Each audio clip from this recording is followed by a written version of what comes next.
I've been thinking about Naruto a lot. Between making videos on that Naruto game concept that I've had in my mind for 15 years, and going back to some old Naruto games earlier this week, starting a new series called The Ranking of Naruto Games, it's fair to say that Naruto has been on my mind a lot lately. And especially as I looked back to the older Naruto games, which by the way, the first video of The Ranking of Naruto Games is doing fine. Definitely working on the second one. Thank you for your support on that. But it made me think, are Naruto games done? Was Shinobi Striker the last proper Naruto game? I'm not talking about mobile games, I'm not talking about Naruto being a part of a cast of a bigger game like Jump Force. I'm talking a full-fledged Naruto console game. We've always talked about Naruto games in the vein of wondering what was next. Are we getting Shinobi Striker 2? Are we shifting direction completely? Many people would love to see Arc System Works give Naruto the fighter's treatment, or even going back to the arena fighter genre, but we don't often consider that Naruto games might be done, that Shinobi Striker was the last Naruto game we would ever get. And that's becoming more and more obvious as I dig through the history of Naruto games. Speaking of digging, this video is brought to you by Kaioken Clothing, the online store where you can get your cosplay or streetwear inspired by your favorite anime franchises. They recently added a collection of masks, which are mandatory in many countries, as you might know. I am particularly fond of this Kakashi mask. It's discreet, but you guys know who it's referencing. Dig through the Naruto collection, which features gems such as this Naruto hoodie and the Uchiha t-shirt. And their remix collection takes those characters and gives them a unique and original spin. For you guys, Kaioken Clothing is offering a 10% discount on anything you purchase if you type code Globku at checkout. All of the designs were made by Kaioken Clothing themselves and are exclusive to their store, and all shipping is free worldwide, though you also have the DHL Express option if you want those items faster. Thank you Kaioken Clothing for sponsoring this video. Alright, so looking back at the Naruto games of the past, I was reminded of a trend that I already knew about, but somehow I feel like we've all collectively forgotten, which is the Naruto anime is over. And usually anime games follow the anime hype. That's not my only argument. No more anime, no more games, video over.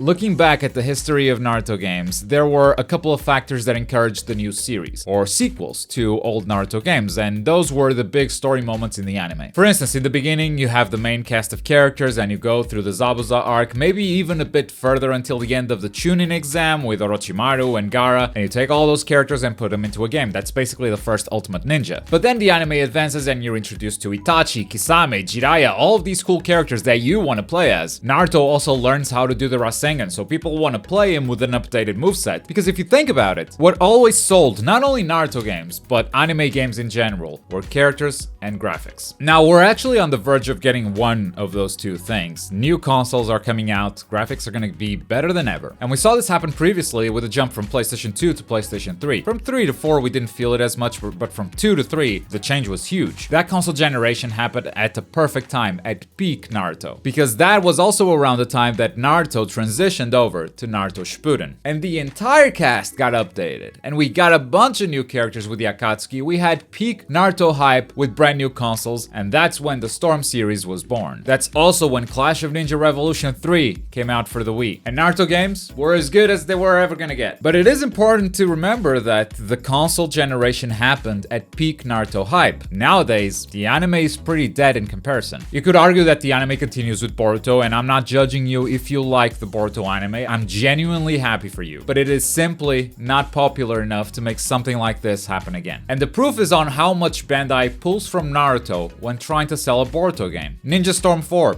got a Boruto update, but it's still a Naruto game. Shinobi Striker was not called Boruto Shinobi Striker, it was called Naruto 2 Boruto. They needed the Naruto name in there. And you look at the cast of characters and only 3 of them are pulled from Boruto, which I don't know about you, but I find that hilarious. Ah, sure, adult Naruto and Sasuke, those don't count. When Shinobi Striker started development, the Naruto anime was still ongoing. The first trailer dropped in 2017, right after the anime ended, which means that it was in development before the end of it all. Naruto was still the popular anime we remember. And at the time they knew they were gonna have a follow-up with Boruto, but they couldn't predict how bad it would flop. Boruto just doesn't have that kind of pull. There are certainly Boruto fans out there, and I'm certainly not making any comments on the quality of the anime, but it is undeniably just not nearly as big as Naruto. And maybe maybe we are now far enough away from the end of Naruto to say that it would be extremely dumb to invest in a new Naruto game at this point. If they actually made it, it would probably sell fine. There are still a lot of Naruto fans out there. Maybe it would even be a fun experience, but I'm trying to look at this from the publisher's perspective, which is looking at a bunch of charts and seeing the Naruto popularity declining, and thinking that maybe it's just not a good idea to invest in this. Maybe we should invest in something else that's more popular. Naruto has no new characters to pull from. It has no new story, because if you pull from Boruto alone, you're dooming your game from the start. Those numbers just are not high enough to justify the kind of game that we want. Whether it would be a fighting game, an open world, whatever. The value of the Naruto license nowadays is purely nostalgia. And if you're selling nostalgia, you're taking a big risk. You're not making a big budget game, you're making mobile games. At most, you're making some rehashed concept on a console. For instance, like Shinobi Striker 2 with a few improvements, but nothing game-changing. Or them taking another game they published, like One Punch Man, for instance, swapping those models with Naruto, bam, new game. You know, it would be something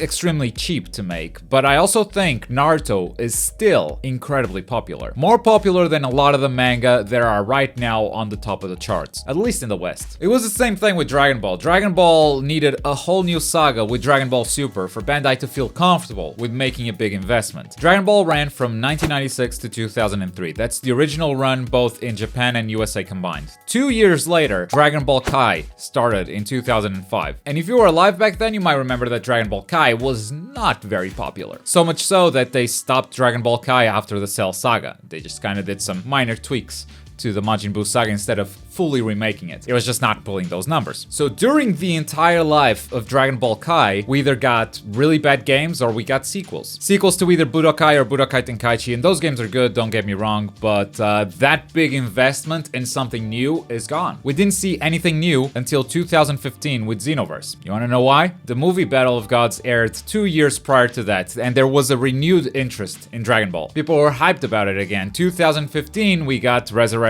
F. So yes, go ahead, dimps, make that crazy Dragon Ball with character creation because people like Dragon Ball again. And after those movies proved that Dragon Ball was still popular, we got Dragon Ball Super and a renewed confirmation that yes, Dragon Ball is huge and will never die. That's when they invested in Xenoverse 2, which is far superior to the first one. The first one was very bare bones. Even with Battle of Gods and Resurrection F coming around the same time, the game still feels super thin. It's like they didn't have much faith. But once the popularity was confirmed, we got Xenoverse 2, we got Fighters, we got Kakarot, which are basically the most sold Dragon Ball games ever. And also, super expensive games to make. And we're talking about Dragon Ball here, which is still so much more popular than Naruto. Naruto is huge, no doubt about that, but it's no Dragon Ball. And if they had no faith in Dragon Ball during those low periods of the Connect game, Ultimate Tenkaichi, heck, even Battle of Z, Beerus is in the cover of that game. Dragon Ball was already coming back, and that game is so cheap. If they had no faith in Dragon Ball at that time, how do you think the next Naruto game is going to be? It's either non-existent, or it's a low effort cost to capitalize on nostalgia. Obviously, as a Naruto fan, I hope I'm wrong. This universe still has so much potential for different gameplay genres, different types of video game storytelling, new mechanical approaches. You look at that new Ninjala game, and even that has some interesting ideas on ninja movement and melee combat. It's not like the well of ideas has run dry, but I think the time to invest in a new Naruto game is now behind us. Boruto killed it. With an anime, they took the Naruto popularity and did the absolute worst thing it could possibly do with it, which is go straight into filler. And yes, now I am judging the Boruto anime. And I'm not reading the manga, but from what I've heard, it's also not going in a great direction. So with that, I think it's time that we accept it as a community that Shinobi Striker might just have been the last Naruto console game. Now, watch them announce a new Naruto game tomorrow.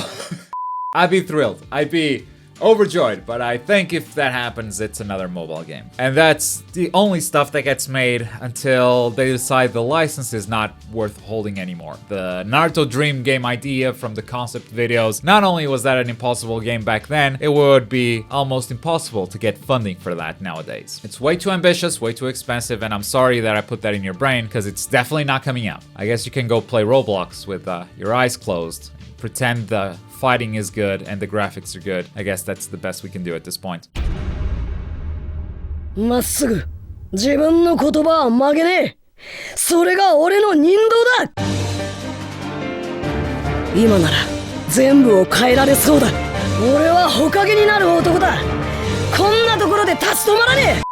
But what do you guys think though? Am I crazy to think that Naruto games are done? Is there something I didn't think about? Or do you agree with this line of thought? Let me know in the comments down below. Don't forget to check out Kaioken Clothing, 10% off with code Globku, link also down below. And as always, thank you very much for watching. My name is Globku and I'll see you next time. Bye!